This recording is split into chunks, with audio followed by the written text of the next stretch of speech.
রুডিকে খুন করে সোনা রুডির রক্তে স্নান করে শুদ্ধ হলো। হ্যাঁ বন্ধুরা, অনুরাগের ছোঁয়া সিরিয়ালে আগামী পর্বতে আমরা এমনটাই দেখতে পাবো উর্মি কুন্তলাকে ফোন করে বারবার জিজ্ঞাসা করতে থাকে রুডি কি বেঁচে আছে।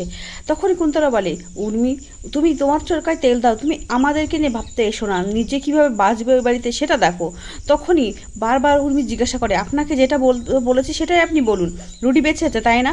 এটা পিছন থেকে জয় শুনে নেয়। জয় বলে, কি বলছো উর্মি, রুডি বেঁচে আছে মানে? ওদিকে জয় উর্মির হাত থেকে ফোনটা কেড়ে নিয়ে বলে, দেখি ফোনটা কে করেছে। তখনই ফোনটা দেখে কুন্তলার সাথে উর্মি কথা বলছে। তখনই বলে জয় যে এই সব কিছুর পিছনে মনে হয় তুমিই আছো উর্মি, আমি তোমার সাথে থাকতে পারবো না, তোমাকে আমি ডিভোর্স দিতে চাই। তখনই সাইড থেকে রত্নাদেবী বলে ওঠে, আচ্ছা আমার মেয়ে নাই ভুল করেছে, তার জন্য এত বড় শাস্তি ঠিক নয়। আমার মেয়ে তো এমন কিছু করে নেই, পরপুরুষের সাথে কোনো সম্পর্ক রাখেনি, যেমনটা তুমি করেছিলে বাবা, ওই মহিলার সাথে সম্পর্ক রেখেছিলে, অবৈধ সন্তান জন্ম দিয়েছে, তেমনটা আমার মেয়ে কিন্তু করেনি। একথা শুনে জয় কিন্তু সেখান থেকে চলে যায়। অন্যদিকে দেখা যায় সূর্য নিজের ঘরে ঢুকে চেঞ্জ করতে থাকে, কিন্তু সূর্য খেয়ালই করে না তার বেডে দীপা শুয়ে থাকে। সূর্য চেঞ্জ করে হঠাৎই পিছন দিক তাকায় দীপাকে দেখতে পায় এবং বলে, দীপা ম্যাম এ কি, আপনি আমার বেডে শুয়ে আছেন আর আপনি এই ঘরের মধ্যে আছেন, একবারও তো আমাকে বলেননি, আমি তো এখানে দাঁড়িয়েই চেঞ্জ করলাম, তার মানে আপনি সব কিছু দেখেছেন তাই না? দীপা বলে, না না আমি কিছুই দেখিনি। দীপা বলে, ডক্টর সেনগুপ্ত আসতে বলুন, এইসব কথা শুনে লোকে কি ভাববে? ওদিকে সূর্য বলে, আপনি আমার বেডে শুয়ে আছেন, আপনি ভাবুন তো আমার ওয়াইফ সেটা জানলে কি ভাববে? তখন দীপা বলে, আপনার ওয়াইফ কে? তখন সূর্য বলে ওঠে, আমার ওয়াইফ দীপা। তখন দীপা বলে, আপনার ওয়াইফের নাম দীপা, আমার নামও দীপা, কি আমি কি আপনার ওয়াইফ? এটা বলে সূর্য চিন্তায় পড়ে যায়। অন্যদিকে দেখা যায় সোনা যখন ছুরি নিয়ে রুডিকে মারতে যাবে সেই দৃশ্য কিন্তু রূপা দেখে নেয়। রূপা সোনাকে আটকানোর চেষ্টা করলে সোনা কারো কথা শোনে না, চলে যায় সোনা রুডিকে মারতে। ওদিকে রূপা বলে, এই খবরটা মাকে দিতে হবে, এবং রূপা তার মাকে খবরটা দিতে এসে তার বাবা মায়ের এই কথা দেখে সে মনে মনে ভাবতে থাকে, আমার বাবা কি ঠিক হয়ে গেল, আমার বাবার কি সব কিছু মনে পড়ে গেল? মনে করো বাবা, মনে করো, সব কিছু মনে করো তুমি। তার মাকে সব কথা বলতে গিয়েও বলতে পারে না, তাই ওদিকে দীপ দেখা যায় সোনাকে আটকানোর চেষ্টা করে, সোনাকে বোঝানোর চেষ্টা করে, ওই রুডি, ওই শয়তান রুডি এটাই চাইছে তোমাকে তার ফাঁদে ফেলে তোমাকে বিপদে ফেলতে। তুমি দেখলে না এতগুলো বছর ধরে বড় মাকে খুনের অপবাদ দিয়ে বড় মাকে জেলে পাঠিয়েছিল।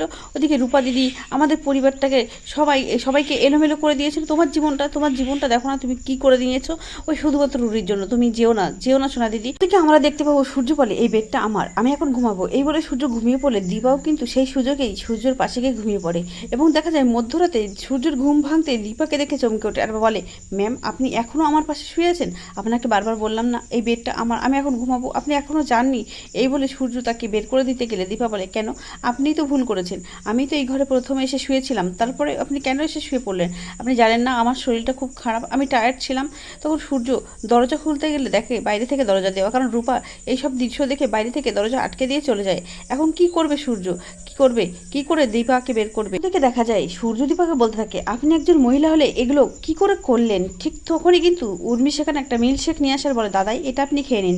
দীপা সেটা দেখে উর্মির উপরে ভীষণ রেগে যায়, বলে, এই মিল্কশেকটা তুই নিয়ে যা এখান থেকে, ডাক্তারবাবু খাবে না। একথা শুনে সূর্য বলে, কি বললেন ওকে? আর আমি মিল্কশেকটা খাবো কি খাবো না সেটার জন্য আপনি কেন বলছেন?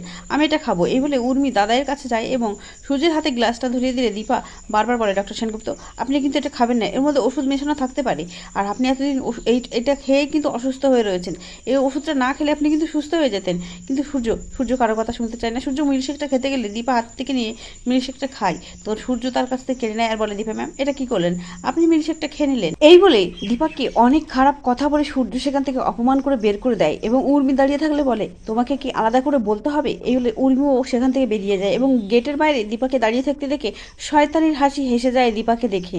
দীপ সোনাকে বুঝিয়ে সুঝিয়ে বাড়ি নিয়ে আসলে সেই মুহূর্তে দীপা উপর থেকে নিচে নেমে এসে সোনাকে দেখে বলে, সোনা আমার উপরে তুই একটু ভরসা কর, ওই রুডিকে আমি তোর সামনে নিয়ে আসবো, এখন তুই এই পোশাকটা ছাড়। তখন সোনা বলে, না মা এই পোশাকটা আমি পরেই থাকবো, ওই রুডির রক্তে আমি স্নান করব, স্নান করে শুদ্ধ হব, তারপরেই আমি এই পোশাকটা ছাড়বো।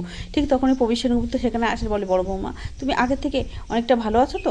এদিকে দেখা যায় উর্মি কুন্তলার বাড়ি আসে ওষুধ দিতে, যেটা সূর্যকে খাওয়ানো হয়, সেটা নিতে আসতেই হঠাৎ দরজা খুলে ভিতরে ঢুকতেই দিদি অর্থাৎ দীপা আর ছোট লাবণ্য যেমন বর্ণনা দিয়েছিল ওই মহিলার, ঠিক তেমনই দেখতে একজন মহিলা কুন্তলার বাড়ি দাঁড়িয়ে আছে। সেটা দেখে কিন্তু উর্মির বেশ সন্দেহ হয়। উর্মি জিজ্ঞাসা করে, এই মহিলাকে? তখনই কুন্তলা বলে, এই মহিলা আমার বন্ধু কারোর সাথে কথা বলে না, তুমি ওখানে দাঁড়িয়ে থাকো। তখন উর্মি বলে, ওটা কি, আমাকে দেখান, ওর মুখটা আমাকে দেখান, ওই কি রুডি?